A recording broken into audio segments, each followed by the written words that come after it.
Genesis chapter 30. Now when Rachel saw that she bare Jacob no children, Rachel envied her sister, and said to Jacob, Give me children, or else I die. And Jacob's anger was aroused against Rachel, and he said, Am I in the place of God, who has withheld from you the fruit of the womb?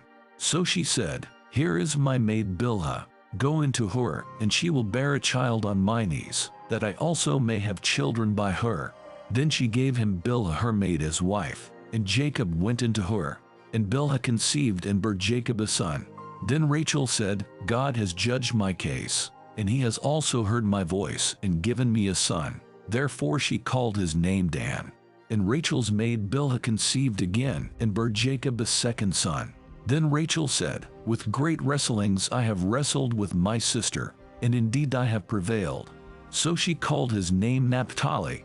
When Leah saw that she had stopped bearing, she took Zilpah her maid and gave her to Jacob as wife.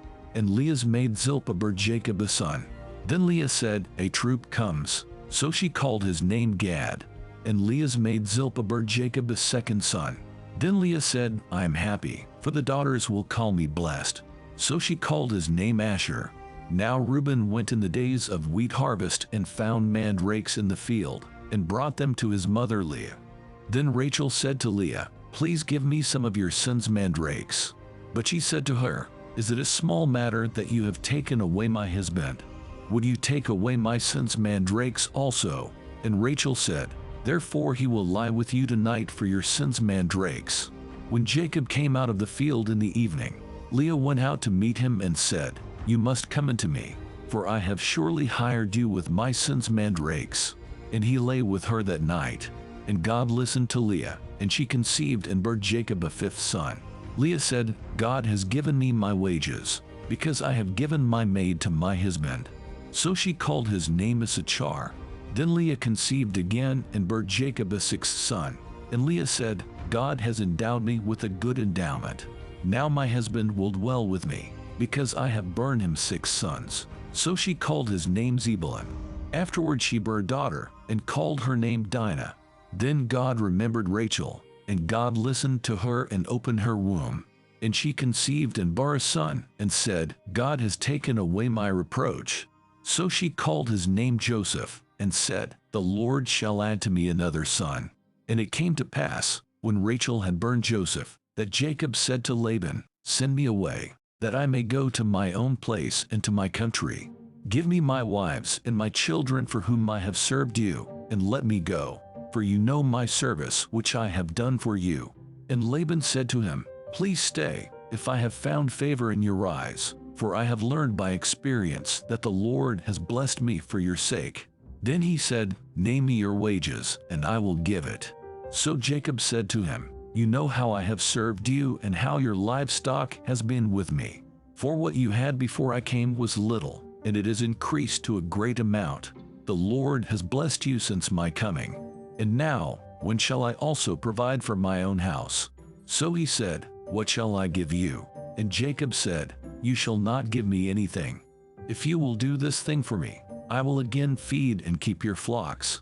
Let me pass through all your flock today, removing from there all the speckled and spotted sheep, and all the brown ones among the lambs, and the spotted and speckled among the goats.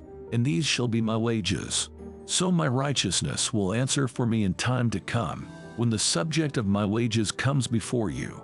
Every one that is not speckled and spotted among the goats, and brown among the lambs, will be considered stolen, if it is with me.